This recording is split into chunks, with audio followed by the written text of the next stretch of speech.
Boa tarde, irmãos. Graças a paz. Amém. Quase que eu falo boa noite. O costume. Hoje, excepcionalmente, nós vamos estar fazendo nosso culto ao Senhor nessa tarde. Como eu sempre digo, eu digo, não há divisão alguma, nem há pecado algum fazer isso. Porque o cultuar é algo bíblico, mas o horário, não existe nenhuma doutrina bíblica falando sobre o horário. O horário foi a organização da igreja, para ter um horário certo para todo mundo se organizar para isso. Mas numa época como essa, é lícito nós fazermos essa mudança nesse sentido e não há problema nenhum. Alguém pode chegar e dizer para vocês isso, mas não há problema nenhum nisso, a gente alterar o horário do culto por qualquer motivo que seja. Amém? Vamos abrir a palavra do Senhor em Salmo 42.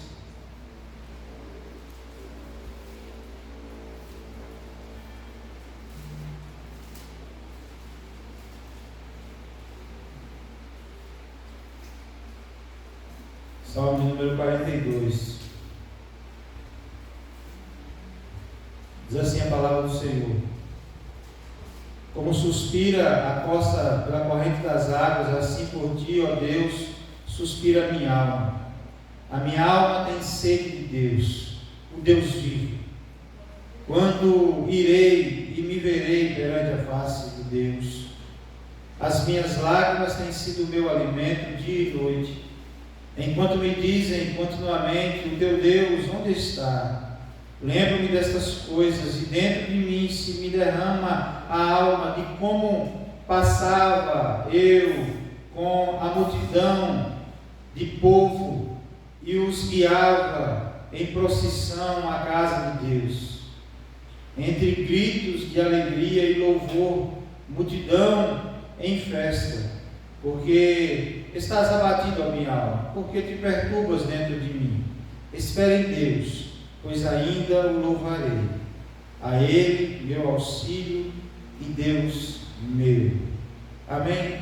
O salmista começa dizendo nesse texto, ele diz que assim como uma costa suspira pelas águas, assim por ti, ó Deus, suspira a minha alma. Ele diz no verso 2: a minha alma tem sede de Deus. Irmão, se tem uma coisa que é a igreja do Senhor não pode deixar de ter sede de Deus, de ter sede da presença do Senhor. E às vezes nós corremos o risco de acostumar com o ambiente de culto, de fazer parte dessa rotina religiosa e a gente deixar de estar cultuando a Deus para estar cumprindo a rotina religiosa somente. Nós precisamos, irmãos, mais do que qualquer outra coisa nesse mundo, ter sede da presença de Deus. O salmista mostra aqui que ele está com a alma inquieta, abatida, e ele se pergunta por que ela está abatida dentro de mim, mas ao mesmo tempo ele diz: espera em Deus, mas ainda o louvará. Esse desejo seja algo latente em nossos corações, de estar na presença de Deus. Muitas pessoas santificam o banco da igreja, mas nós precisamos santificar a nossa casa, santificar a nossa vida. O culto, ele não começa aqui, ele não acaba aqui, ele continua nas nossas casas, nas nossas vidas, no nosso trabalho, porque tudo é reino de Deus.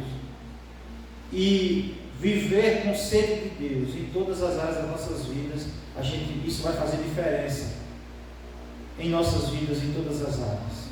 Amém? Que nessa tarde nós possamos adorar o Senhor, bendizer o seu nome, glorificar a Ele, o nosso íntimo, desejando a sua presença, desejando sentir a sua presença. Amém? Vamos orar? Pai, bendito seja o nome do Senhor, Deus. Obrigado, ó Pai, por estar aqui nesta tarde, ó Deus, para cultuarmos ao Senhor, para adorarmos ao Senhor, para bendizer o nome do Senhor. Ó Deus, somos gratos ao Senhor porque um dia nós somos iluminados pelo Teu Espírito. Ó Deus, nos convenceu do pecado, da justiça, nos convenceu de quem nós éramos, ó Deus, enquanto nós precisávamos do Senhor, nos deu paz com Deus. Louvado seja o nome do Senhor. Ó Deus, Pedimos que o Senhor abençoe esse culto, que seja um momento, ó Deus, de louvor, de quebrantamento, ó Deus, e seja um momento, ó Deus, onde o Senhor vai falar conosco através da Tua palavra. Ó Pai, em nome de Jesus Cristo nós oramos. Amém.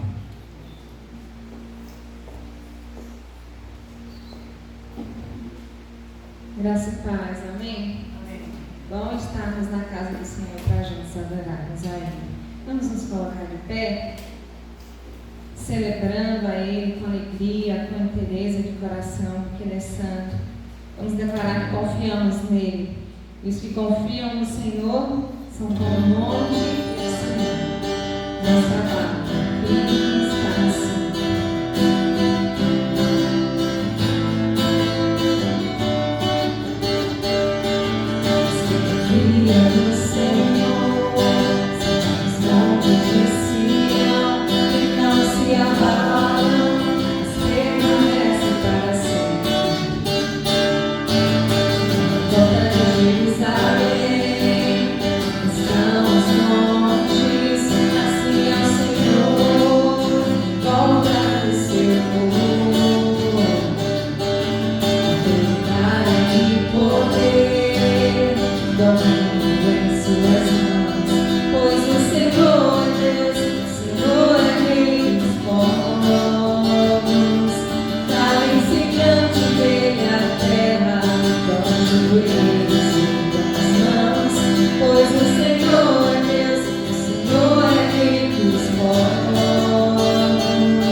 todos congregados aqui, certamente abençoados também.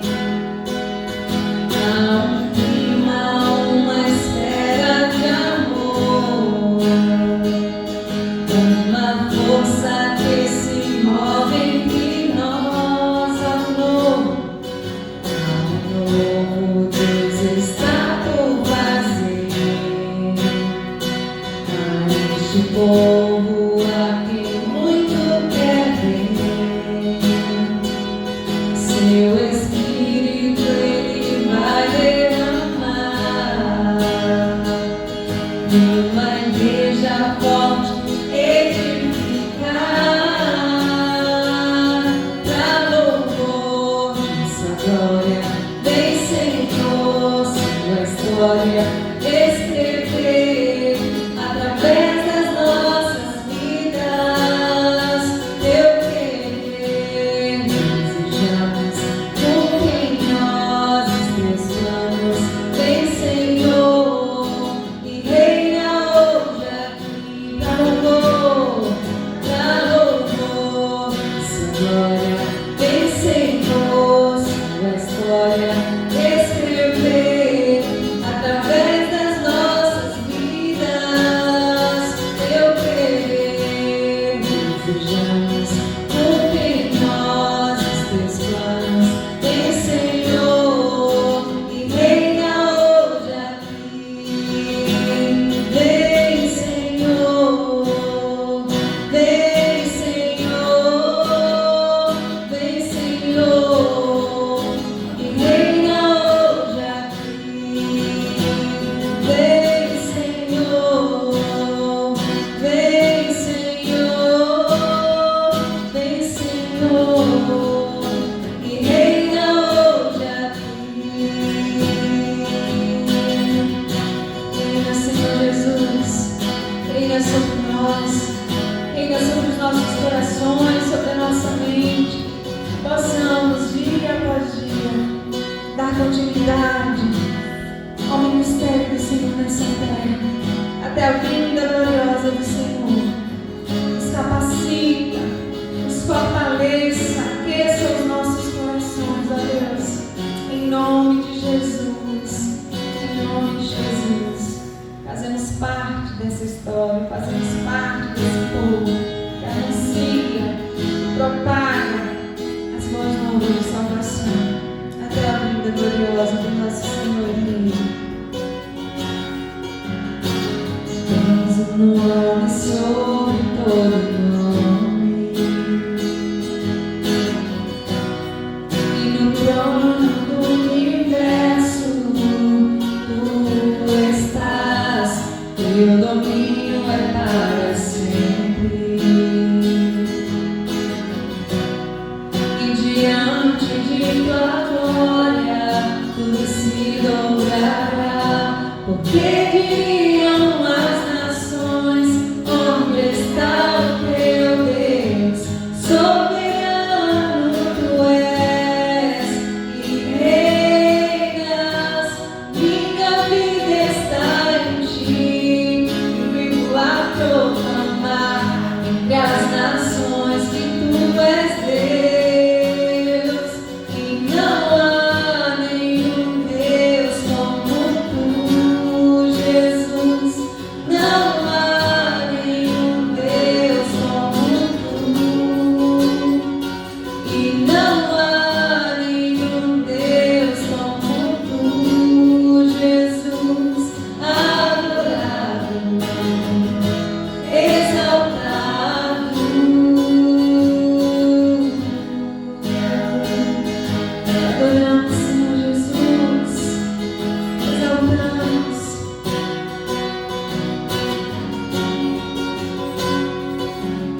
honra, toda glória, Deus, a Ti, somente a Ti, pois o Teu nome é o nome que está acima de todo nome, esse nome ao qual um dia todo joelho se dobrará, toda língua confessará que só o Senhor é Deus. Aleluia, aleluia, louvado seja o nosso Senhor e Rei. Amém? Podeis assentar, vamos estar cantando a canção. Enquanto isso, você pode botar o Senhor de sua oferta dessa tarde.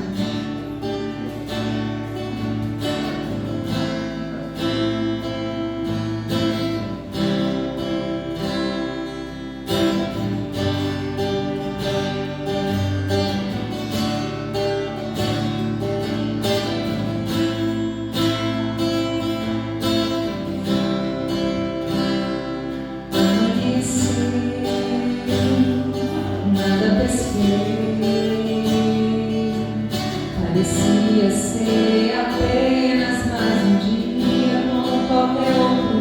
Estava cansado, sem forças, desanimado, decidido a largar tudo e parar. Desconhece tua estrutura, sabe o que está fazendo, mesmo que seja difícil, não pare, Ele está vendo. Colheu todas as tuas lágrimas e mandou a te falar.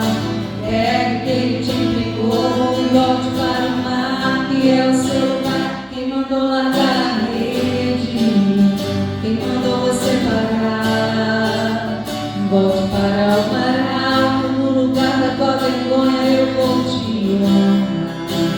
Quem mandou largar a rede, quem mandou você parar, volte para o mar alto, no lugar da tua vergonha eu vou te honrar. Filho, eu vou te honrar.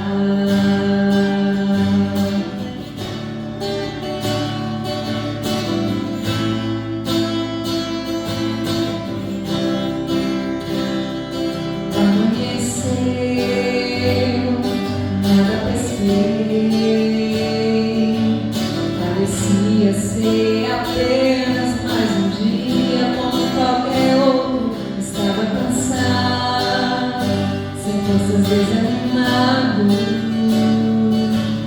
decidido a largar tudo e parar. Mas Deus conhece tua estrutura, sabe o que está fazendo, mesmo que seja difícil, não pare, Ele está vendo. Colheu todas as suas lágrimas e mandou a te falar. Pegue o que Ele te entregou e volte para o mar, que é o seu lugar. Quem mandou largar a rede, quem mandou você parar, volte para o mar alto, no lugar da tua vergonha eu vou te honrar. Quem mandou largar a rede, quem mandou você parar, volte para o mar alto, no lugar da tua vergonha eu vou te honrar. Filho, eu vou te honrar. Filho, eu vou te honrar. Filho, eu vou te honrar. Amém.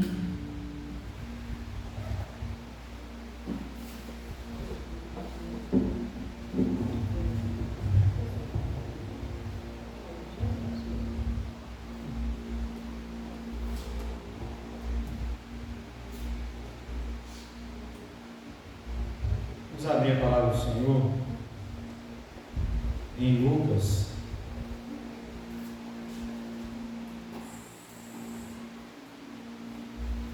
capítulo 12.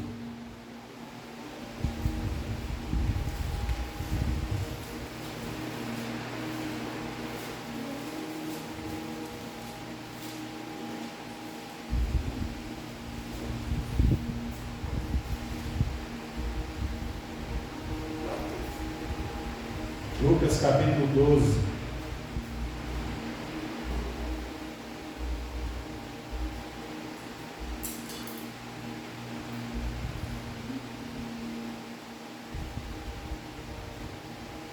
Amém? Diz assim a palavra do Senhor: posto que miríades de pessoas se aglomeraram a ponto de uns aos outros se atropelarem, passou Jesus a dizer, antes de tudo, a seus discípulos: acautelai-vos do fermento dos fariseus, que é a hipocrisia. Nada há encoberto que não venha a ser revelado, e oculto que não venha a ser conhecido. Porque tudo o que dissestes às escuras será ouvido em plena luz, e o que disserdes aos ouvidos no interior da casa será proclamado dos eirados. Digo-vos, pois, amigos meus, não temais os que matam o corpo, e depois disso nada mais podem fazer. Eu, porém, vos mostrarei a quem deveis temer. Temei aquele que depois de matar tem poder para lançar no inferno. Sim, digo-vos, a esse deveis temer. Não se vendem 5 pardais por dois asses?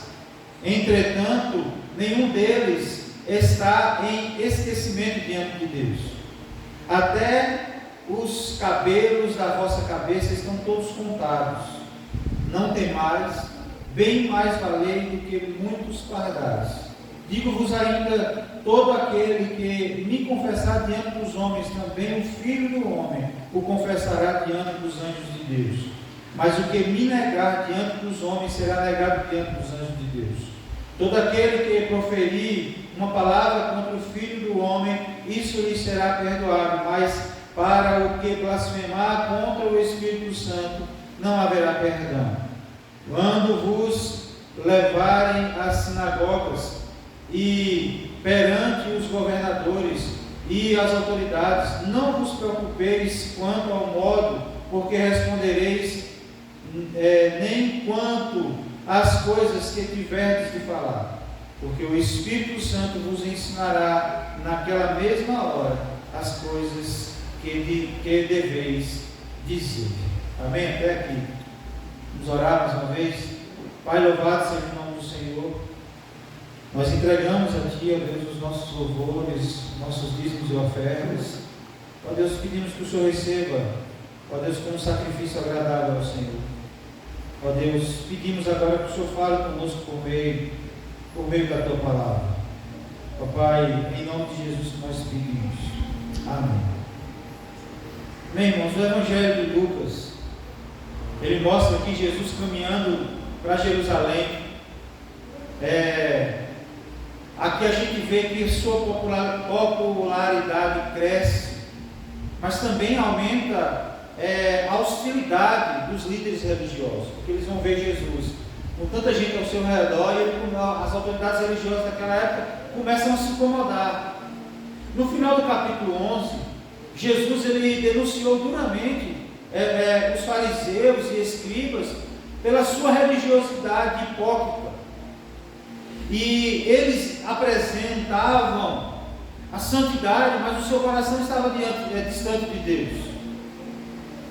Enquanto eles planejavam como prender a Jesus, lá no finalzinho do capítulo 11, o texto vai nos mostrar depois que uma multidão enorme se reúne ao redor dele. Lucas diz que eram milhares de pessoas. Curiosamente, Jesus não começa falando àquela multidão. Ele se volta para os discípulos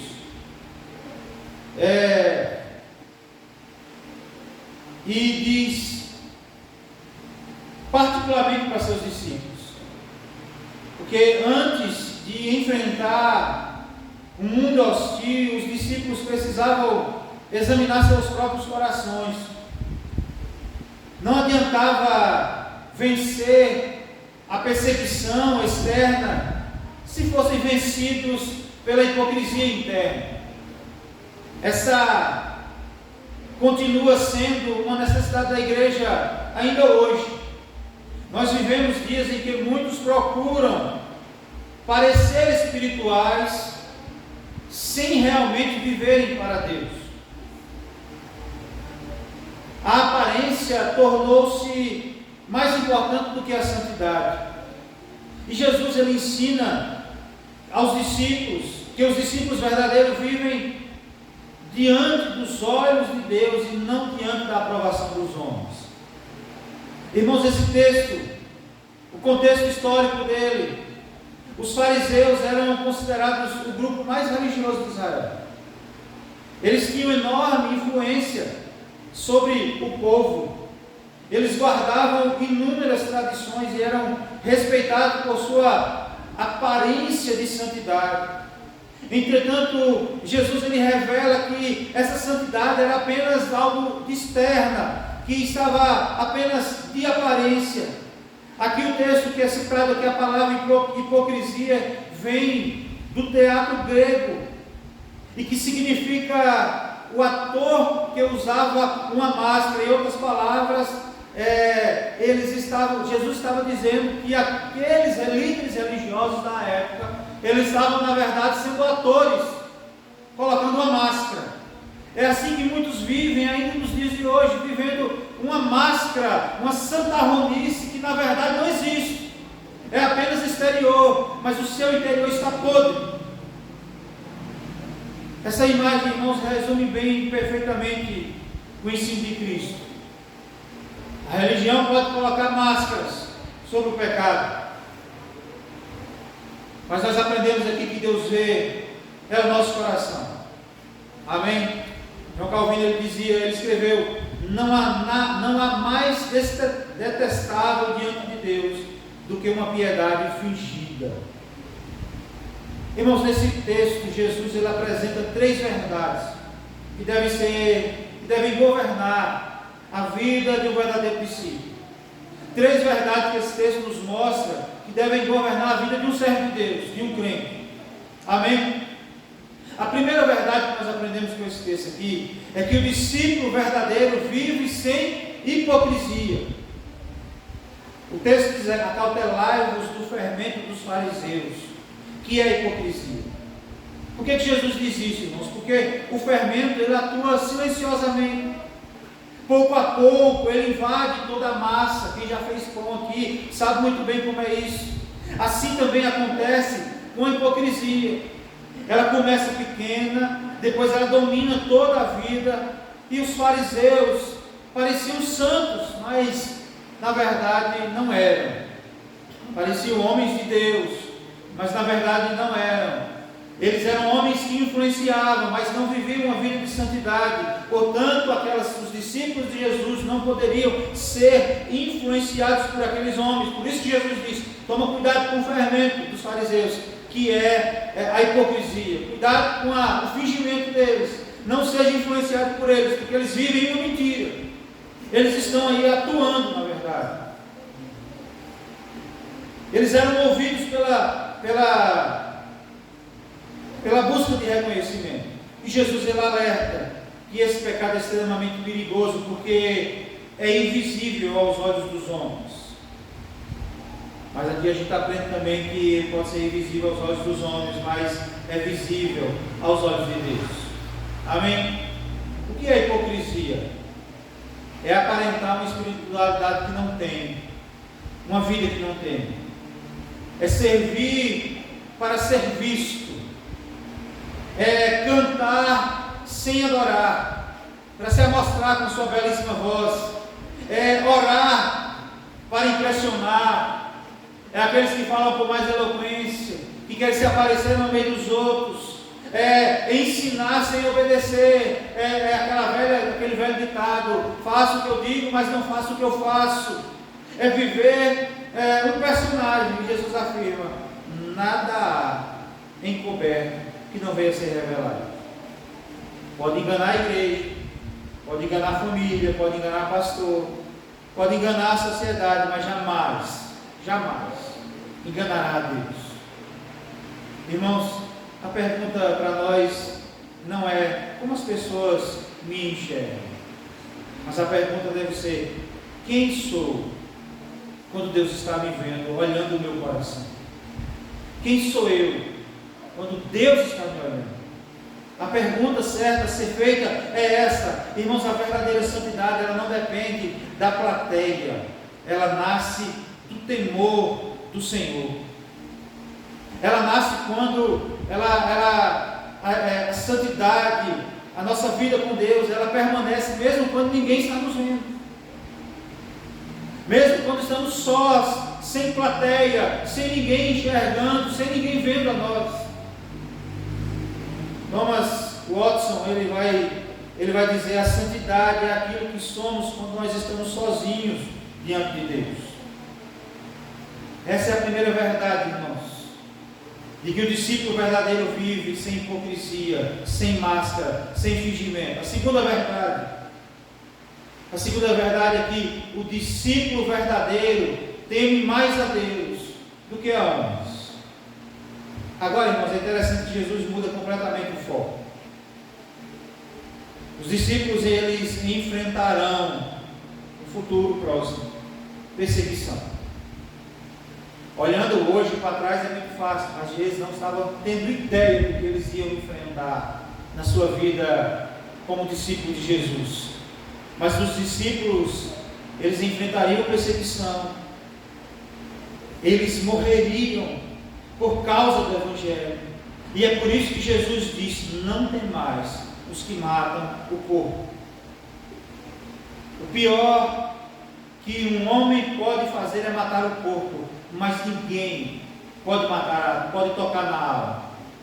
Somente Deus possui essa autoridade. Irmãos, esse não é um convite para a gente ter medo, mas é um chamado a um santo temor. O temor do Senhor aqui, irmãos, elimina o medo dos homens. Quanto maior Deus se torna diante dos nossos olhos, menores ficam as ameaças humanas. Jesus acrescenta uma das mais belas declarações sobre a providência de Deus. Os pardais eram vendidos por um preço insignificante, mas mesmo assim nenhum deles era esquecido por Deus. E aí Jesus disse: até os cabelos da cabeça de vocês estão todos contados. Irmãos, como é maravilhoso poder compreender esse texto. Essa é a demonstração aqui, irmãos, da soberania. Essa é a demonstração da soberania de Deus.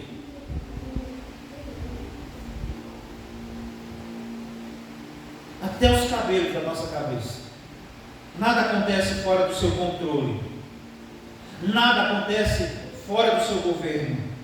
Nada foge do seu cuidado.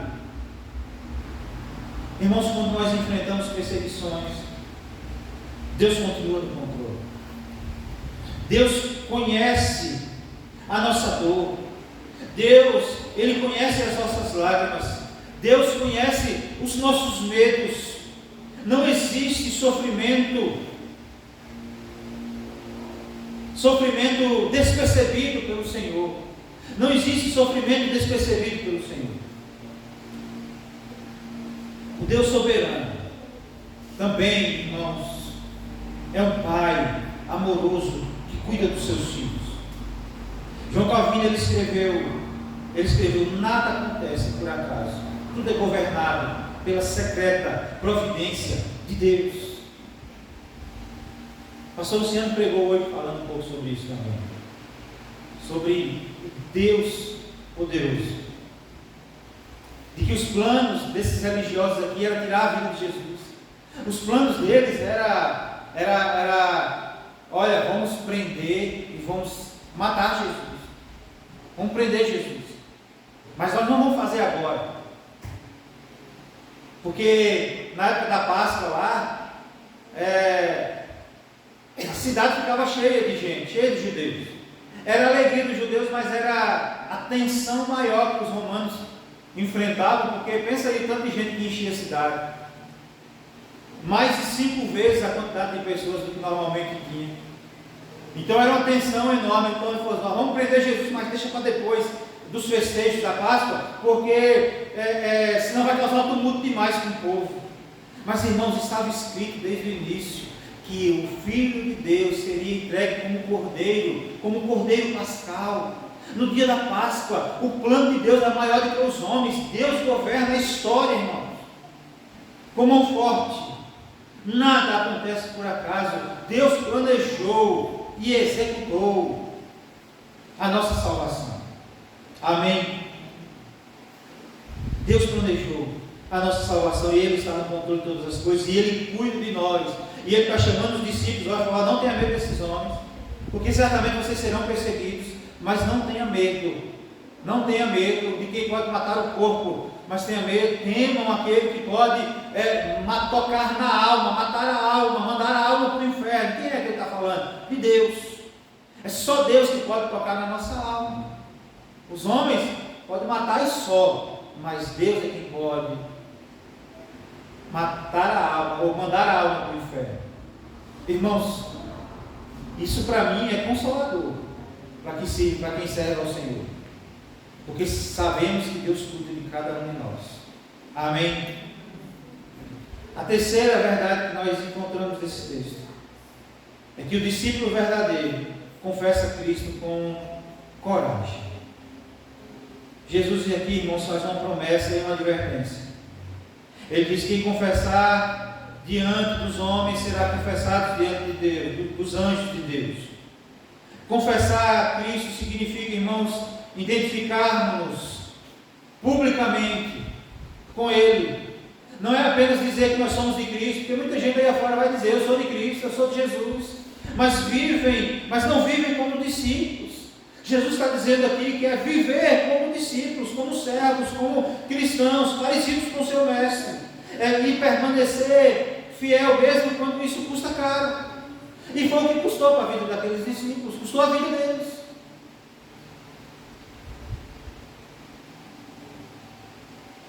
E aí Jesus traz uma palavra que causa medo a muita gente, porque ele fala sobre a blasfêmia contra o Espírito Santo. Ele vai dizer: quem fizer contra Jesus será perdoado, mas contra o Espírito Santo de Deus não terá perdão. E aí agora todo mundo fica com medo de causar uma blasfêmia contra o Espírito Santo de Deus e não ter mais perdão. Não é isso? Que tem muita gente que tem medo. E esse é um dos textos mais difíceis dos evangelhos. Porque aqui no contexto Jesus está falando aos líderes religiosos, que mesmo vendo claramente a atuação do Espírito Santo por meio de Cristo, atribuindo suas obras a poder de Satanás, eles estavam vendo sinais. Irmãos, um homem foi ressuscitado, é motivo de alegria, não?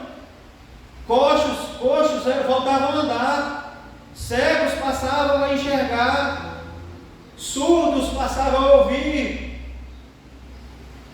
Interessante, irmãos, que teve um cego que era cego de nascença, e o primeiro rosto que ele enxergou foi o de Jesus. É motivo de grande alegria, mas os líderes religiosos da época estavam atribuindo essas obras às obras de Satanás. Trata-se de uma rejeição consciente e persistente da verdade revelada de Deus. Não é um pecado cometido por acidente, não é uma palavra impensada que às vezes a gente pode falar, não é uma queda momentânea, irmãos, é endurecer o coração até rejeitar definitivamente o testemunho do Espírito Santo sobre Cristo, do Espírito sobre Cristo. Em outras palavras, eu digo o seguinte, simplificando aqui: sabe o que é blasfemar contra o Espírito Santo? É negar a obra de Cristo. Porque isso resume tudo que a gente aprende a vida toda como cristão. O que é que a gente aprende? Você é salvo pelas suas obras? Quem é que é salvo pelas obras aí? Ninguém. Nós somos salvos por causa de quê? Pelo sacrifício de quem? de Jesus. Ele pagou o preço dos nossos pecados, então nós somos salvos por meio de Jesus. E se eu rejeito a obra de Jesus, eu estou fazendo o quê? Se eu estou rejeitando a obra de Jesus, eu não tenho perdão. De forma simples, eu estou dizendo que isso é blasfemar contra o Espírito Santo de Deus. A gente já ouviu várias histórias falando sobre blasfemar contra o Espírito Santo de Deus. Mas aqui, irmãos, em resumo, é rejeitar a Cristo, rejeitar a obra de Cristo, rejeitar a pessoa de Cristo, é endurecer o coração até rejeitar definitivamente o testemunho de Cristo. E aí vai ter gente que vai viver negando essa existência a vida toda, negando a obra de Cristo a vida toda, e tem salvação para esse? Não, porque é só por meio de Cristo que nós temos a redenção. E aí é engraçado, porque a gente tem medo de ter cometido alguma blasfêmia contra o Espírito Santo. E ter medo de cometer uma blasfêmia contra o Espírito Santo já é um bom sinal, porque você está temendo. E tem gente, quem comete essa blasfêmia, não tem temor nenhum, zomba de Cristo e não reconhece a Cristo de quem Ele é, na pessoa que Ele é, Cordeiro, que foi morto, mas que ressuscitou e está vivo a destra de Deus Pai. Amém? Irmãos, o auxílio do Espírito Santo, Jesus encerra com enorme conforto para nós e para os discípulos.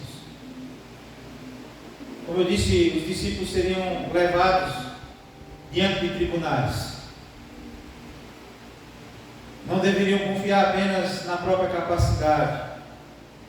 Porque ele diz lá no final: não tenha medo do que vocês vão ter que dizer. O Espírito Santo de Deus vai lhe dar as palavras que você precisa dizer.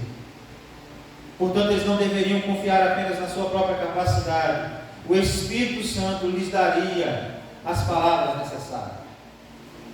Irmãos, isso aqui não elimina o preparo, mas elimina o desespero, o medo. Irmãos, entendam uma coisa, que a igreja ela nunca testemunhou sozinha. O Espírito Santo continua sustentando o seu povo. Ela nunca esteve só. O Espírito Santo sempre esteve no meio da igreja, em nossas vidas, em nossos corações. É por causa dele que nós testemunhamos. Amém? Hoje, talvez, nós não somos levados a tribunais, mas somos pressionados diariamente nas escolas, no trabalho, até mesmo no seio da família, na sociedade. Nós somos pressionados a negar a Cristo, a negar os nossos valores e princípios, a negociar esses valores. Mas, irmãos, a pergunta, ela deve permanecer, ela permanece. Estamos dispostos a confessar a Cristo, mesmo quando isso nos custe alguma coisa? Se testemunhar a favor de Cristo,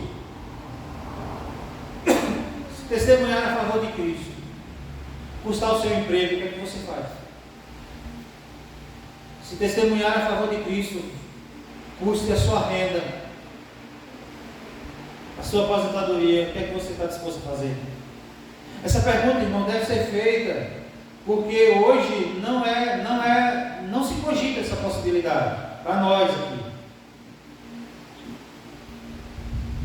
Não se cogita, hoje a gente não pode cogitar essa, mas tem muitos países aí afora que a pergunta que se fazem é: negue a Jesus ou você morre.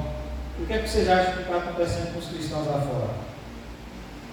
Muitos cristãos estão sendo mortos por causa do Evangelho. E se isso acontecer aqui?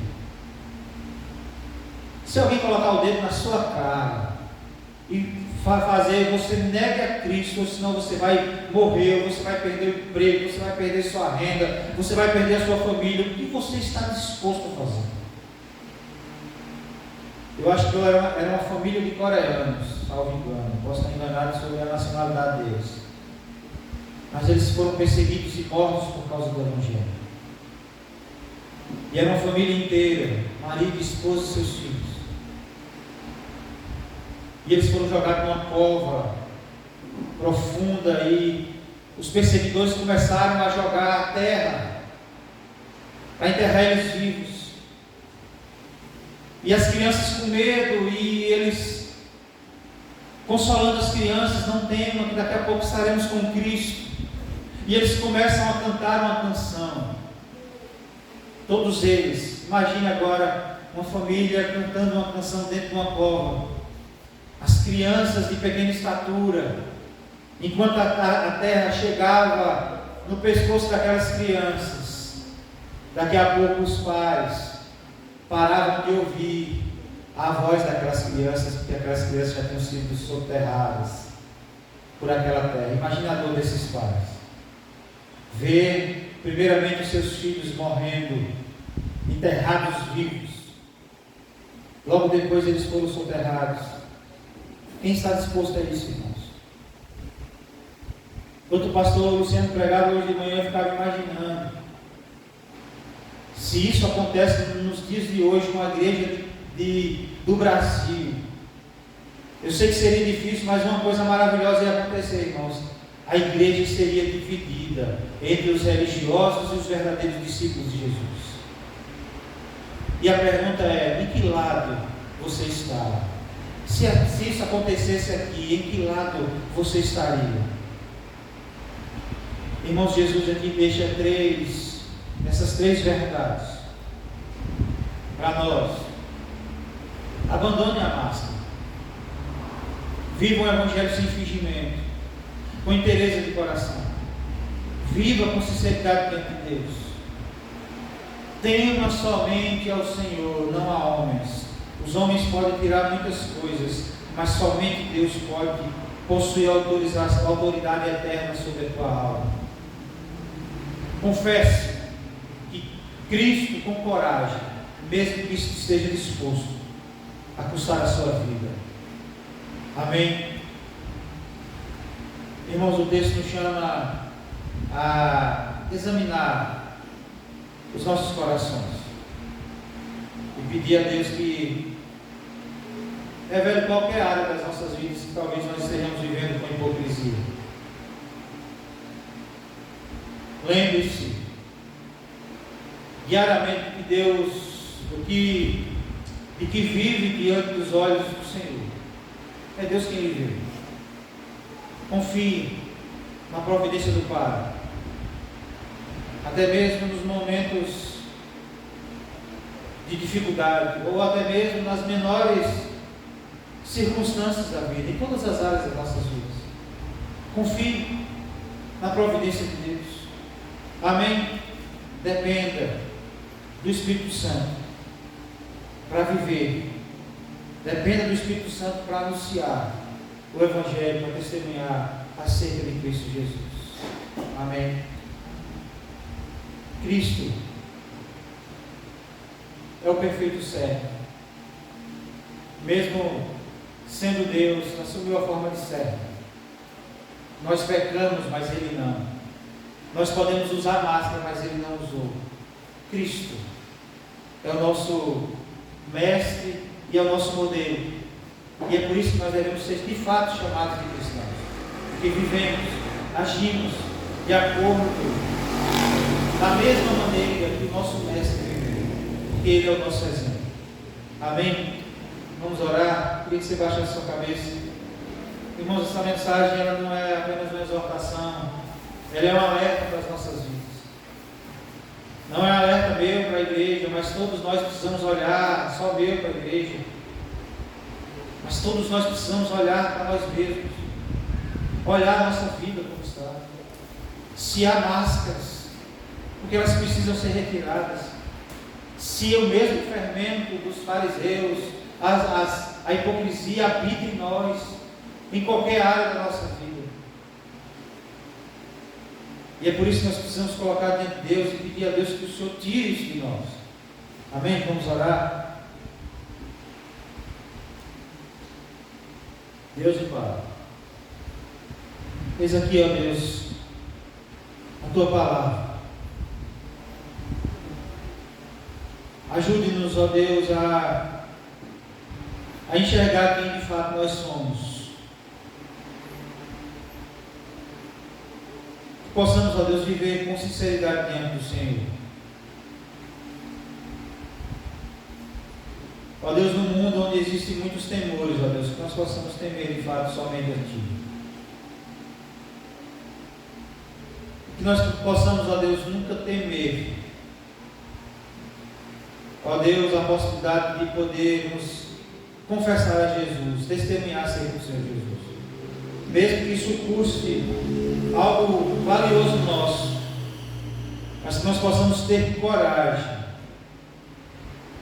ó Deus, para testemunhar acerca do Senhor e confessar ao Senhor que o Senhor é o Senhor das nossas vidas. Ó Deus, em nome de Jesus Cristo, a louvor da glória do Senhor.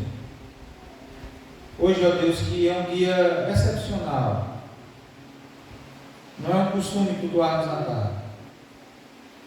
Ó Deus, que o Senhor esteja conosco, que o Senhor nos leve para os nossos lares, debaixo do cuidado do Senhor, debaixo da sua proteção. Ó Deus, que a mão do Senhor esteja, ó Pai, sobre nós, sobre a nossa família, sobre a nossa casa, sobre os nossos ministérios. Que o Senhor nos conduza, nos direciona, sempre ao centro da vontade do Senhor. Nos ajuda, ó Deus, a compreender os tempos, ó Deus, e as épocas, para que nós não venhamos estar fazendo, ó Deus, por um interesse outro que não seja a Tua vontade. Ó Deus, em nome de Jesus Cristo, ajuda-nos. Ó Deus, para o louvor da glória do Senhor, nos leve em paz. É em nome de Jesus que nós pedimos. Amém. Amém? Que o Senhor nos abençoe e nos leve em paz. Em nome de Jesus.